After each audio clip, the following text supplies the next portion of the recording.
menurut Institute of Traffic Engineering. Nah, jadi rekayasa lalu lintas itu adalah fase dari teknik transportasi. Ya, jadi kaitannya dengan mulai dari perencanaan, perancangan geometrik jalannya, baik, pengoperasional lintasnya, kemudian ada tentang jaringan jalannya, jadi sistem jaringan jalan, ya. Jalan-jalan tadi itu ada sistem jaringan jalannya. Ini tinggal 10 menit lagi, nanti masuk ke sesi yang kedua ya. Kemudian mengenai terminal, ya, kemudian ada daerah yang berdampingan, kemudian yang berhubungan dengan moda transportasi. Tujuannya adalah untuk menghasilkan keselamatan, kenyamanan, serta efisiensi dalam pergerakan baik orang maupun barang. Jadi di sini dijelaskan dari perencanaan ya sampai ke semua fasilitas-fasilitasnya, termasuk ada terminal ya, kemudian daerah yang berdampingan, ya, yang berhubungan, semuanya berhubungan dengan moda transportasinya. Oke, kemudian dari ini Institute of Transportation ya, ini kurang lebih sama ya, dari perancangan ya, perencanaan geometrik. Nah, perencanaan geometrik itu kira-kira seperti apa?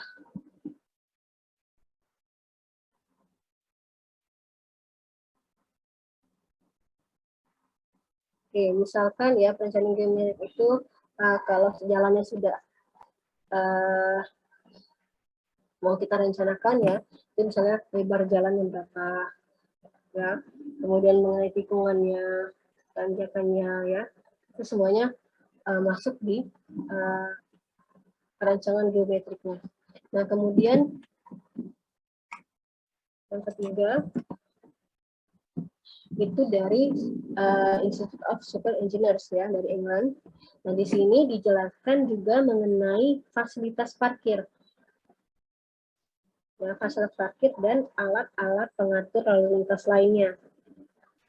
Contohnya apa? Alat-alat pengatur lalu lintas, traffic light, ya, rambu. Nah, itu semua alat pengatur lalu lintas.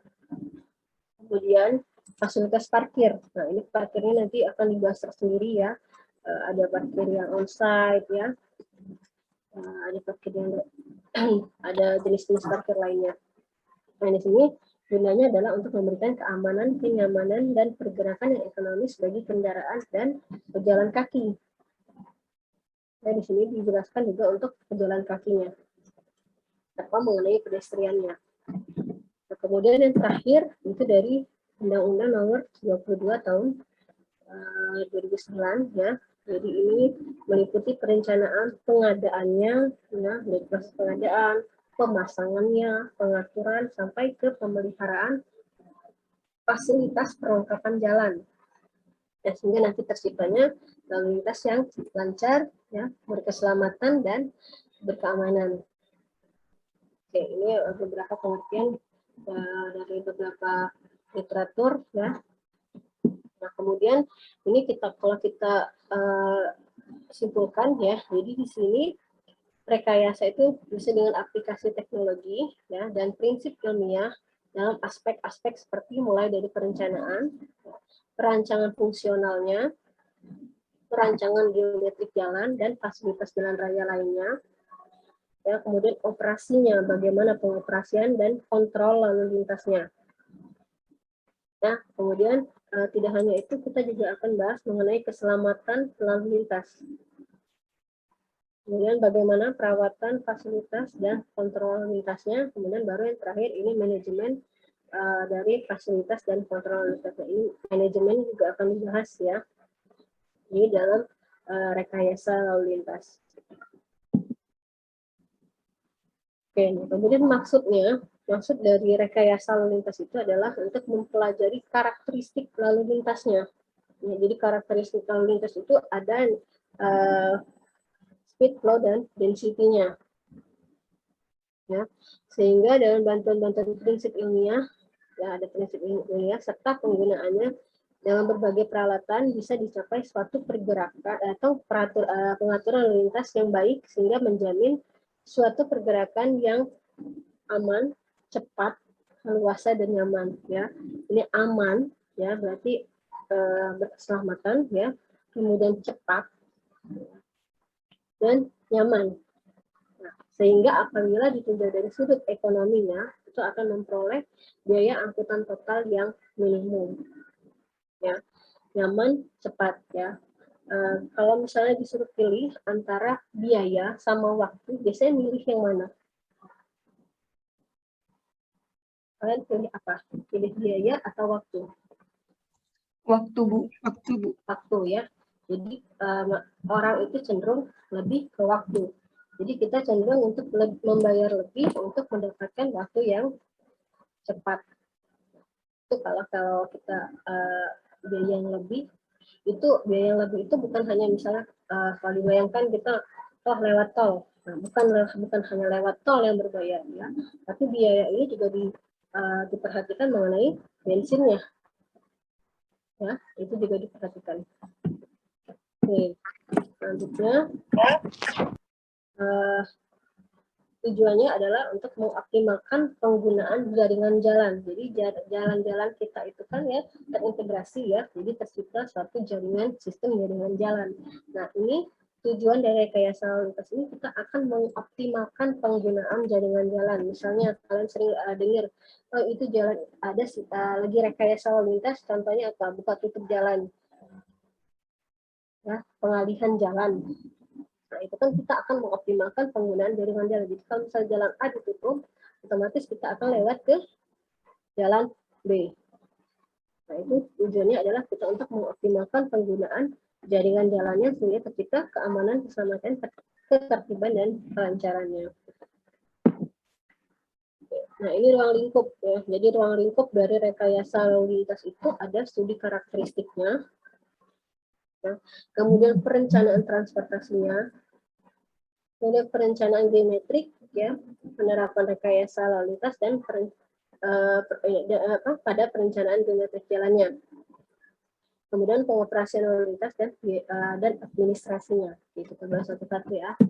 Mulai dari studi karakteristik lalu lintas. Nah di sini karakteristik lalu lintas itu mulai dari faktor kendaraan dan manusia.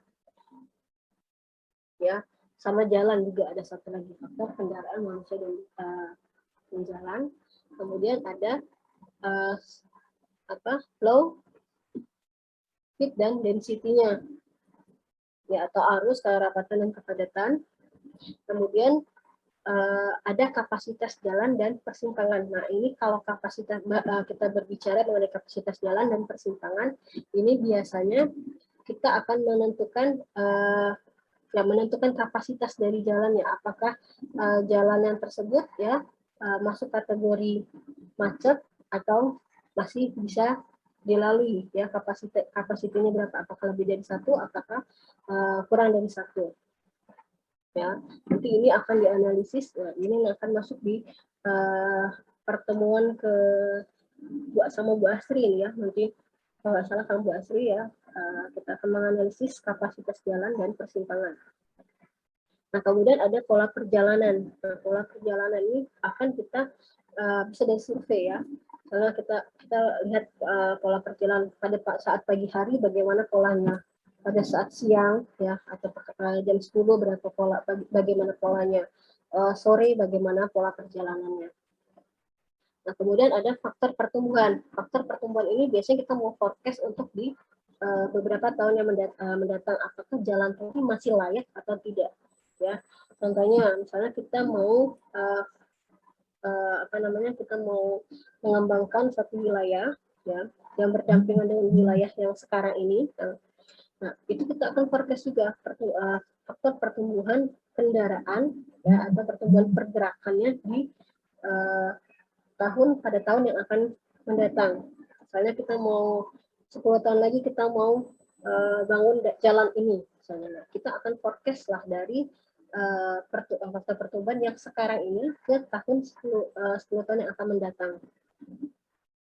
Nanti ada caranya ya, bagaimana cara menghitung faktor pertumbuhan. Kemudian ini ada survei asal tujuan lalu lintas. Nah, ini kita akan survei asalnya dari mana, tujuannya mau kemana. Misalkan pagi hari sebelum ada pandemi ya, kalau pagi hari biasanya jam 7 itu asalnya dari mana pergerakan itu? Dari rumah, Bu. Dari rumah. Tujuannya Ke kantor biasanya, Bu. kantor, bisa sekolah, ya.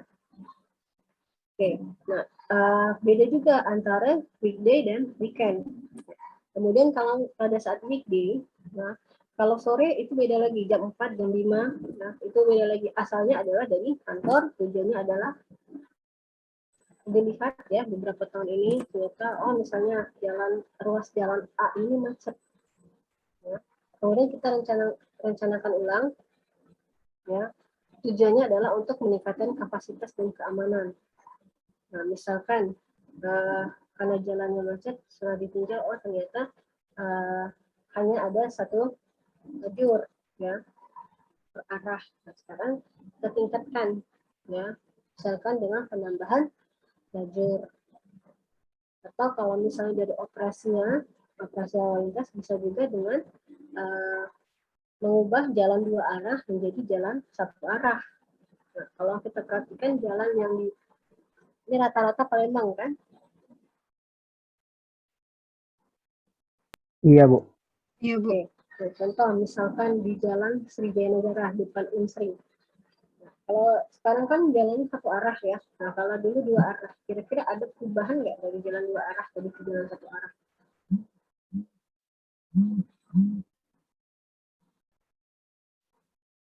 Itu kenapa diubah dari jalan dua arah ini jadi jalan satu arah? Biar tidak macet kalau Bu. Oke, kenyataan di lapangan kalau dulu macet atau tidak? Oke, nah ini ya, yang namanya peningkatan kapasitas jalan itu kadang-kadang kita menemukan atau disebut orang itu istilahnya adalah lingkaran setan. Lingkaran setan ini artinya bukan setan ya. Jadi misalkan kita untuk jalan A, ruas jalan A yang sekarang itu pada saat pembangunan itu kapasitasnya masih bagus, artinya jumlah kendaraannya masih lebih sedikit dibandingkan dengan kapasitas atau daya tampung jalannya. Bertambah tahun, lama-lama makin banyak arusnya makin meningkat. Nah, sampai akhirnya kapasitas jalan tadi sudah tidak mampu atau daya dukung si jalan tadi tidak mampu lagi menampung jumlah kendaraan yang melalui jalan tadi. Solusinya biasanya adalah penambahan lajur atau pelebaran jalan. Nah, di saat kita lebari di awal tahun pelebaran, ya itu biasanya masih aman, masih bisa menampung. Coba kita lihat 5 tahun lagi, 3 tahun lagi, apakah jalan tadi masih bisa menampung si kendaraan tadi? Ya belum tentu bisa menampung, terkadang justru tambah lagi. Ya, jadi semakin kita penambahan lajur atau kita pelebaran jalan, nanti akan bertambah lagi si kendaraannya. Nah, jadi gimana cara untuk menghentikan lingkaran setan tadi? Nah, percuma kita lebarin jalan, nambah mobil, lebarin jalan, nambah mobil. Kan? Kira-kira bagaimana solusinya supaya tidak kita bisa menghentikan si lingkaran setan tadi? Ada yang bilang ini Bu, apa namanya jalannya jadi jalan satu arah. Coba perhatikan jalan satu arah sekarang, contoh yang depan Unsri aja. Ya. Itu justru badan jalannya dipakai untuk parkir. Ya, jadi kita ubah dari dua arah jadi satu arah, sama aja tetap ya. Yang lajur paling kanan sama yang paling kiri itu yang di pinggir-pinggir itu biasanya dipakai untuk kendaraan parkir malah. Tetap aja sisanya jadi dua. Bagaimana solusinya?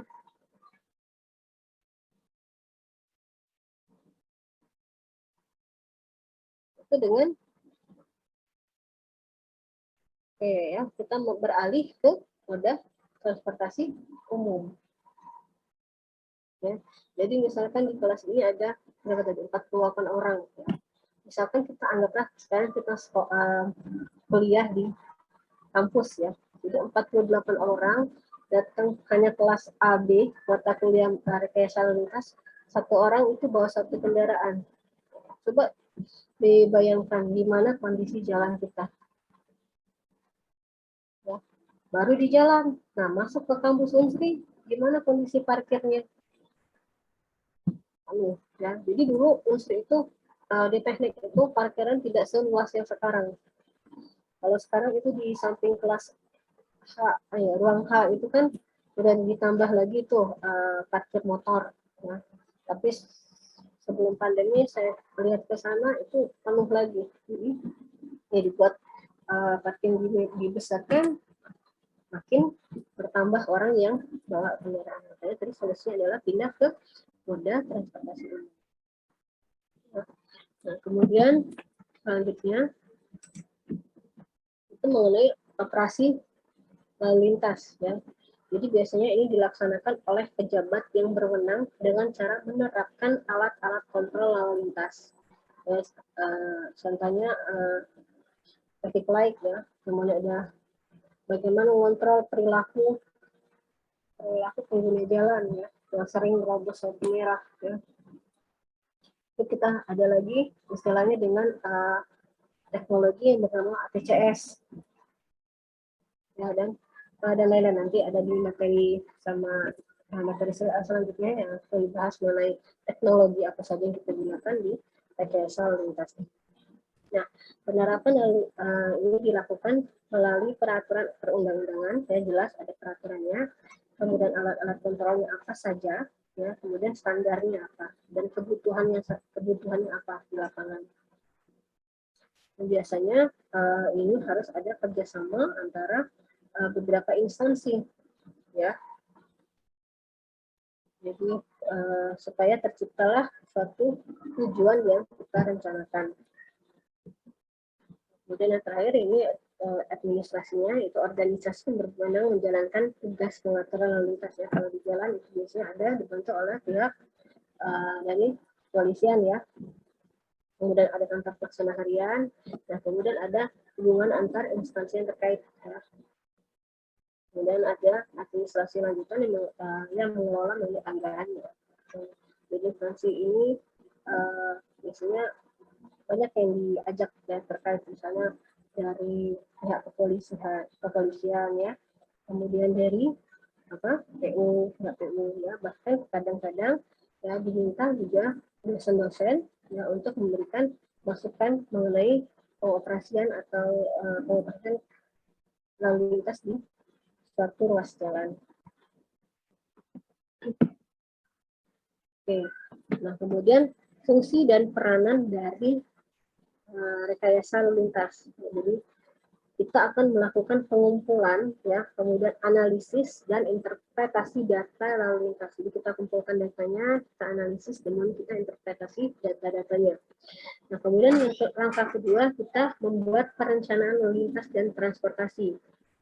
Bagaimana perencanaan lalu lintasnya?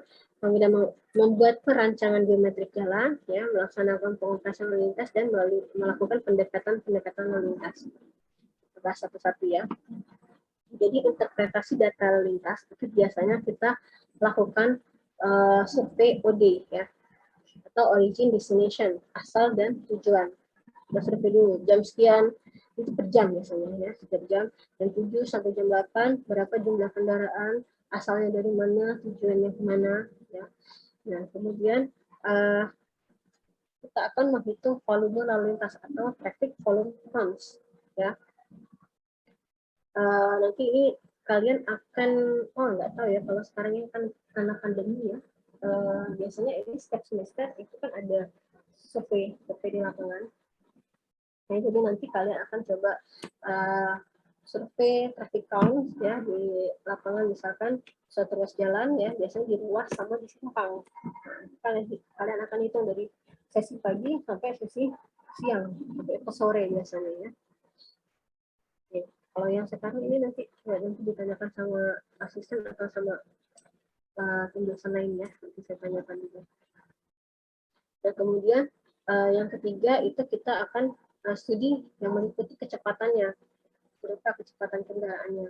Kemudian waktu perjalanan yang dibutuhkan, ya, dari titik A sampai ke titik B, atau dari titik asalnya sampai ke tujuannya, dan ukuran ketertundaan atau delay-nya. Biasanya delay ini kebanyakan di lampu lalu lintas, di simpang, persimpangan, ya.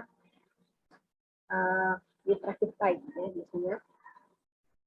Kemudian ada juga studi statistik kecelakaannya, kemudian karakteristik parkir, ya, kemudian perilaku pejalan kaki, ya, studi kapasitas, ya, kapasitas ini masuk ke kapasitas jalan, ruas jalan, dan kapasitas simpangnya. Kemudian studi mengenai kehilangan ekonomi karena kekurangan fasilitas lalu lintas. Ya. Ini banyak faktornya, ya, bukan hanya ditinjau dari yang ditinjau juga dari pengurangan dari bahan bakar kita, waktu kita, ya, itu semuanya ditinjau, dimasukkan ke kehilangan ekonomi. Oke, nah kemudian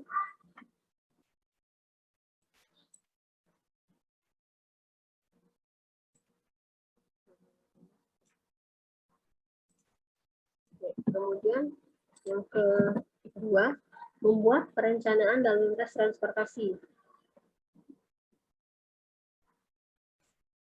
Oke. Jadi yang pertama kita akan tentukan dulu objeknya yang akan kita layani, siapa objeknya.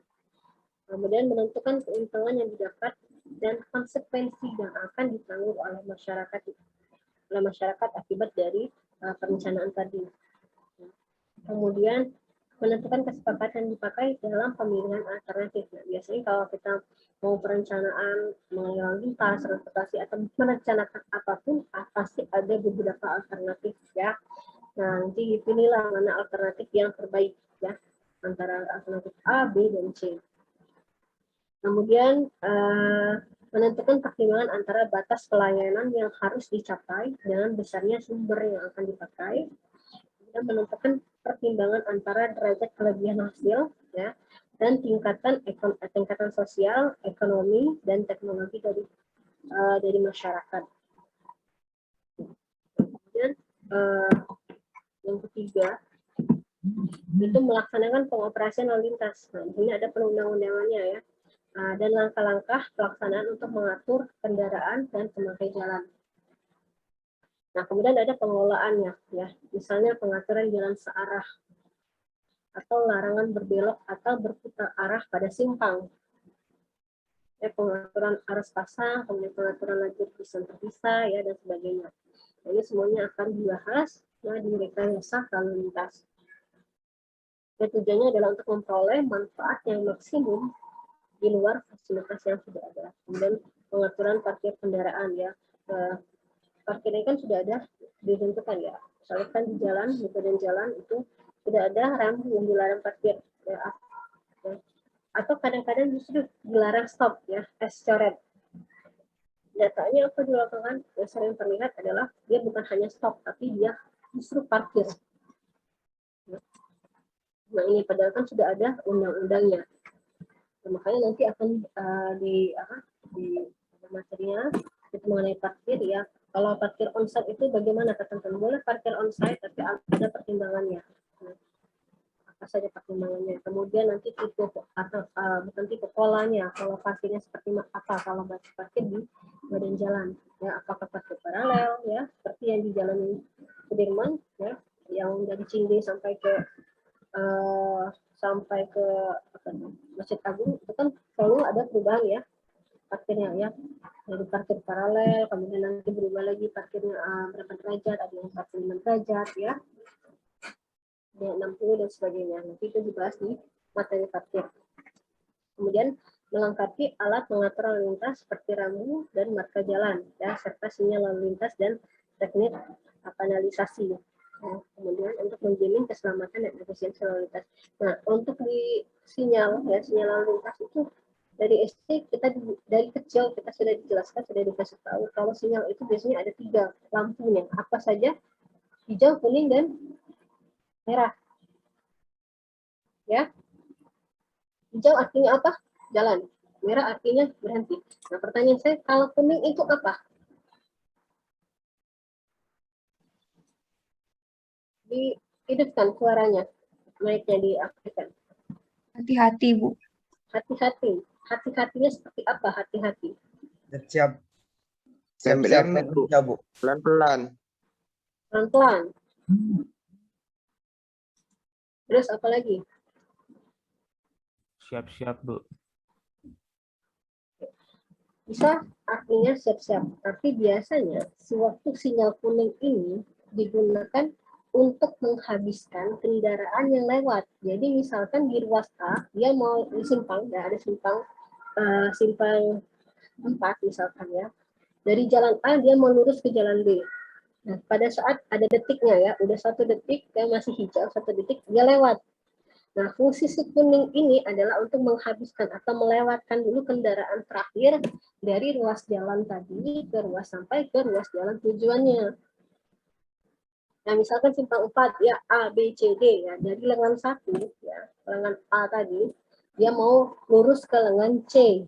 Nah, jadi pada saat detik ke-1 ya, masih hijau detik 1, dia lewat, kan itu butuh waktu kan dari dia lewat di lengan 1 sampai ke lengan 3 atau lengan C tadi, itu butuh waktu. Itu yang digunakan C embernya tadi atau waktu kuningnya. Berapa detik dihitung. Biasanya berapa waktu detik kuning itu?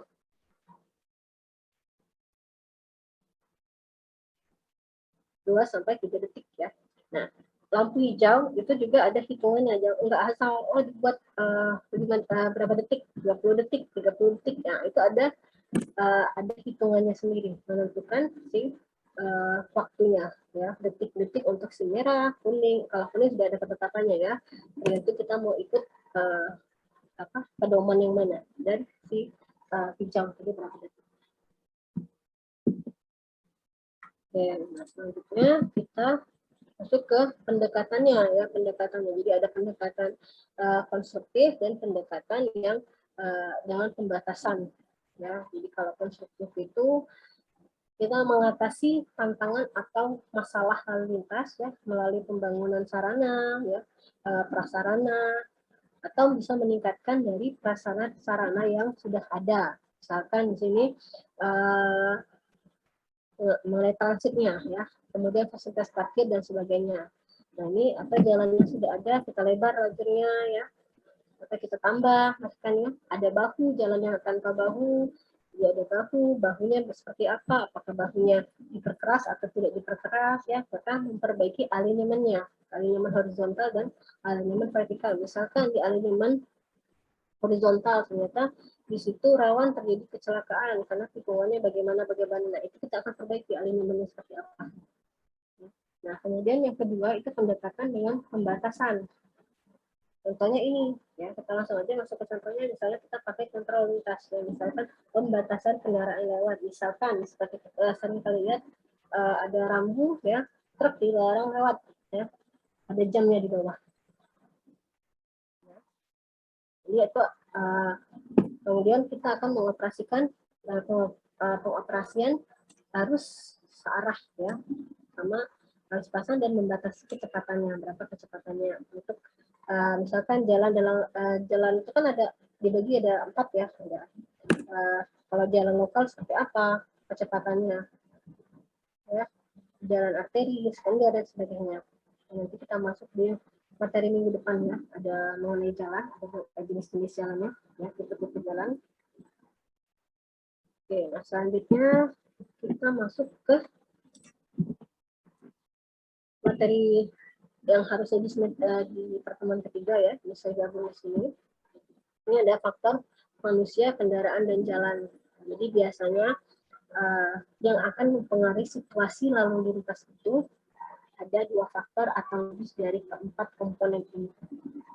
Jadi ada faktor manusia ya, manusia ini perannya sebagai apa kalau di rekayasa lalu lintas? Atau kalau kalian di jalan itu sebagai apa?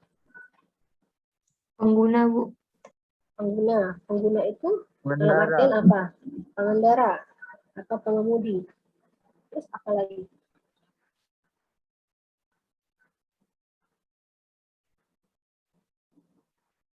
Oke, jadi selain sebagai pengemudi, juga kita sebagai penumpang, benar nggak? Kita sebagai penumpang kan di jalan raya itu. Nah, kemudian ada faktor kendaraannya, kendaraan apa saja, ya, karena tiap tipe kendaraan itu kan beda ya, ada golongan-golongannya, masuk golongan berapa. Kemudian kondisi kendaraan, tiap kendaraan itu beda-beda, mesinnya seperti apa ya. Nah, kemudian faktor jalannya, ya, dia masuk kategori jalan apa, ya. Kemudian nanti kan dibatasi kecepatannya berapa, ya. Dan kemudian faktor lingkungan, ya.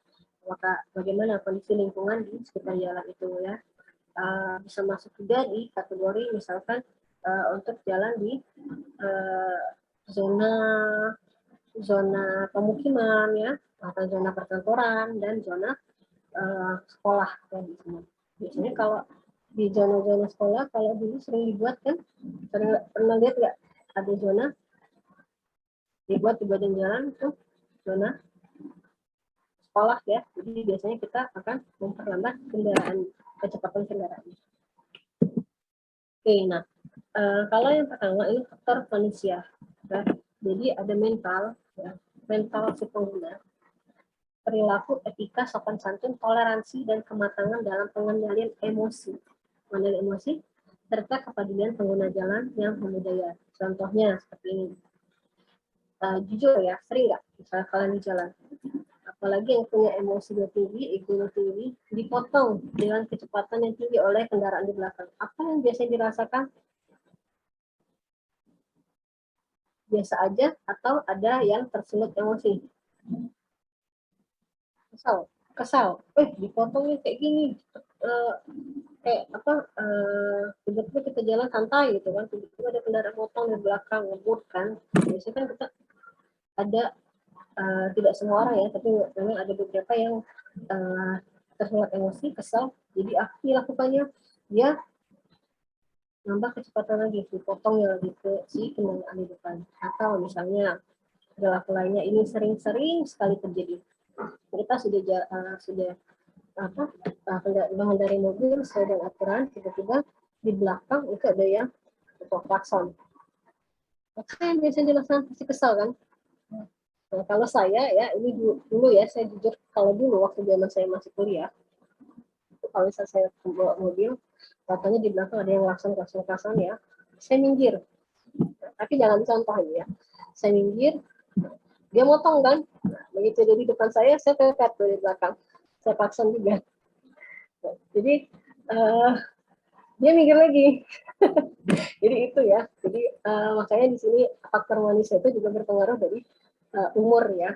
Jadi kayak kalau cerita saya tadi nggak usah diikutin ya. Itu karena dulu masih emosi namanya. Kita lagi mengendarai mobil santai, pokoknya di klakson di belakang, ya udah saya minggir, kemudian dia maju, saya klakson lagi. Ya. Oke. Satu lagi di lampu merah. Ya, ini sering terjadi sampai sekarang, sering buat saya kejadian itu merah masih kuning ya, baru kuning kita udah siap-siap gitu. Contohnya di belakang sudah mulai langsung, atau detik si waktu merahnya itu, sinyal merahnya itu sudah menunjukkan di 321. Biasanya di belakang itu mulai langsung. Nah, itu kan sebenarnya kalau aturannya kan tidak boleh ya, ada aturannya sendiri penggunaan klakson itu kapan ya. Kalau memang mobil di depannya tidak jalan pada saat itu ya boleh, kalau ini masih merah sudah klakson. Nah, ini kalau mati nanti saya kirim link lagi ya. Oke, nah kemudian faktor kendaraan ya. Misalnya apa saja faktor kendaraannya, karena seperti saya jelaskan tadi, tiap kendaraan itu beda-beda ya, ada layak jalannya ya. Kemudian ini akan mempengaruhi ke jumlah kecelakaannya. Nah, kemudian faktor jalan. Nah, ini ada rambu-rambu ini ya. Jadi rambu itu ada beda-beda, ada warna kuning, ada warna merah, ada warna biru. Nah, itu tiap rambu, tiap warnanya itu kan ada arti masing-masing ya. Ya, ada rambu larangan dan sebagainya. Nah, kemudian faktor lingkungan ya, misalnya di sini juga dijelaskan kalau misalnya jalannya seperti ini, contohnya di gambar ya, berlubang. Ya, kemudian ini daerah industri ya, atau perkantoran. Nah, ini pasti akan berpengaruh ke kebisingan, sentuhan ya, dan pendengaran ya. Biasanya kan di sini kalau daerah industri atau daerah perkantoran ya, perdagangan ini kan crowded ya, biasanya sering banyak suara-suara ya, atau jadi kebisingannya. Kemudian permasalahan lalu lintas. Nah, ini permasalahan lalu lintas itu ada 5 ya, yang sering kita temui. Yang pertama, yang pasti, yang nomor 1 itu adalah kemacetan. Ya, di mana-mana kemacetan. Even sekarang di kota-kota kecil ya, di daerah-daerah itu sudah mulai macet. Ya. Kemudian ada pelanggaran lalu lintas. Jangan kan di kota kecil, di jalan kompleks aja ini sekarang sudah mulai macet. Ya. Ya, kemudian pelanggaran lalu lintas. Ini siapa yang sering kena tilang polisi? Ya. Biasanya lampu merah udah terobos, atau nah ini biasanya di simpang, saya sering perhatikan di simpang Lingkaran, nah dari arah Demang ya menuju ke arah Bukit itu kan kalau ke kiri kita ke Ogan, kalau ke kanan ke Palameswara, nah lurus ke arah Bukit atau ke arah SMA 10. Nah biasanya kalau mau lurus itu berhenti dulu atau terus aja kalau lampu merah. Terus, benar, terus. Itu simpang 4 ya.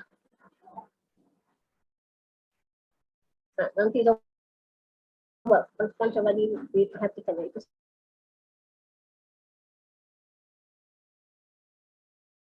sering banget ya ada orang yang melakukan pelanggaran lalu lintas.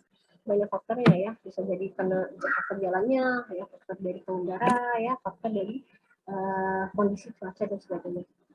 Makanya ada manajemen lalu lintas, ya manajemen lalu lintas yang tidak optimal. Kemudian dari pencemaran lingkungan. Yang di kemacetan udah tahu ya, karena kita jumlah kendaraannya lebih banyak atau dia melebihi di sini ya, melebihi kapasitas jalan. Kemudian penyebab kemacetan ya karena rancangan bangunan jalan tidak memiliki persyaratan, misalnya radius tikungan, jarak pandang bebas, jarak pandang ya, lebar jalannya, tidak ada bahunya dan sebagainya, atau ada kendaraan yang berhenti ya di depan, itu bisa menyebabkan kemacetan. Kemudian ada pelanggaran, banyak pelanggaran ya, misalkan masuk ke jalan busway ya, ada rambu tidak boleh berhenti, justru malah parkir ya dan sebagainya. Kemudian ada kecelakaan lalu lintas ya. Angka kecelakaan di Indonesia tuh cukup tinggi ya dibandingkan negara-negara lain.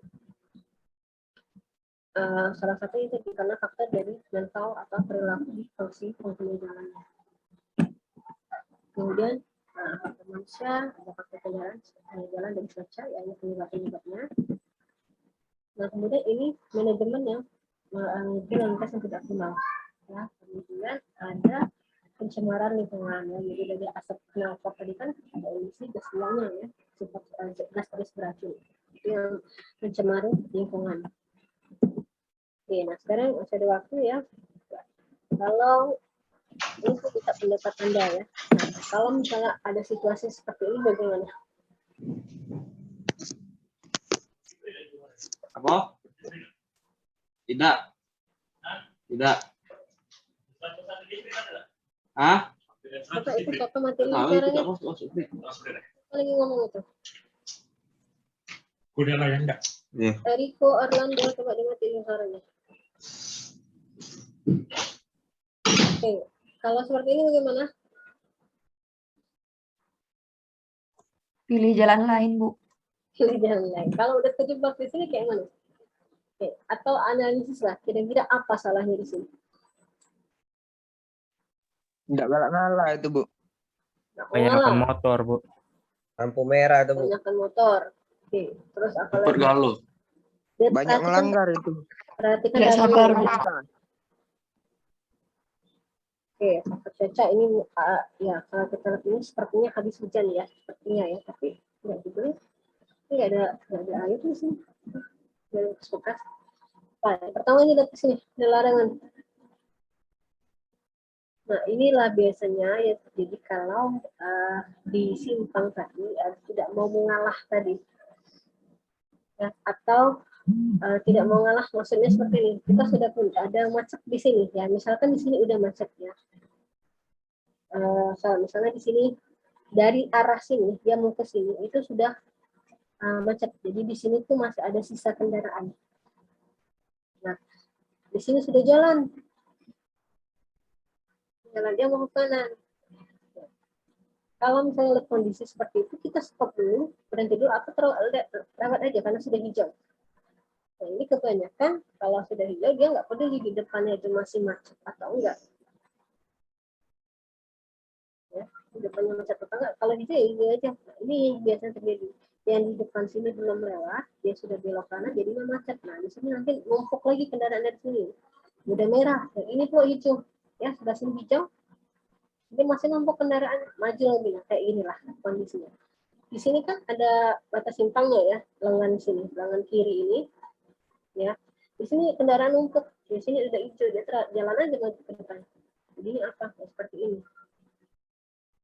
Dan makanya tadi ada seperti sini juga mengenai kita harus mengalah ya, walaupun kita udah hijau, tapi kalau kondisi di depan itu masih penuh ya nggak bisa dipaksakan. Ya. Nah, ini biasanya kendaraan itu juga kalau bisa dari sini dia mau ke sini udah tahu masih penuh di sini ya, dia pun masih kuning nggak itu kadang-kadang itu dia sudah tahu ada kuning ya, sudah kuning itu tentunya udah layak kita tujuannya adalah menghabiskan kendaraan di depan. Nah, ini enggak masih kuning masih bisa jalan, adalah kadang-kadang bisa menyebabkan kemacetan.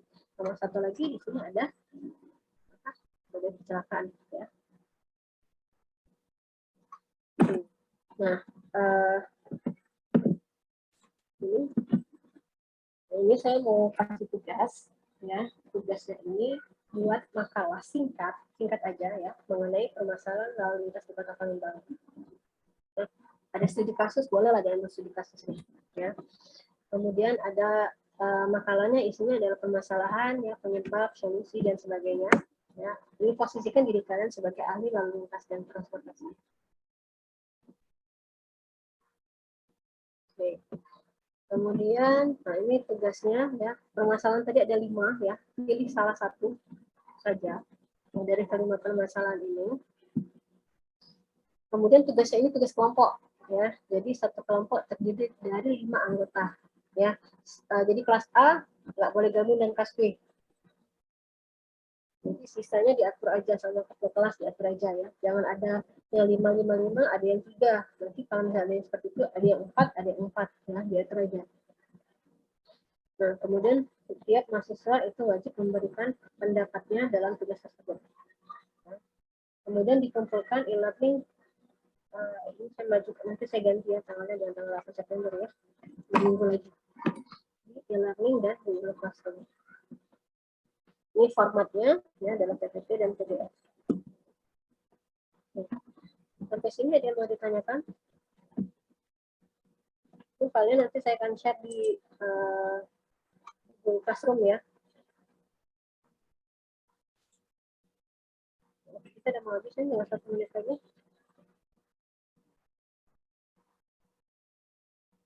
Jadi mau ditanyakan? Izin bertanya, Bu. Ya. Untuk tugasnya itu kalau misalnya mengambil studi kasus, itu harus dari jurnal apa enggak, Bu? Boleh Apa jurnal, nggak apa-apa, tapi dikembangkan ya. Jadi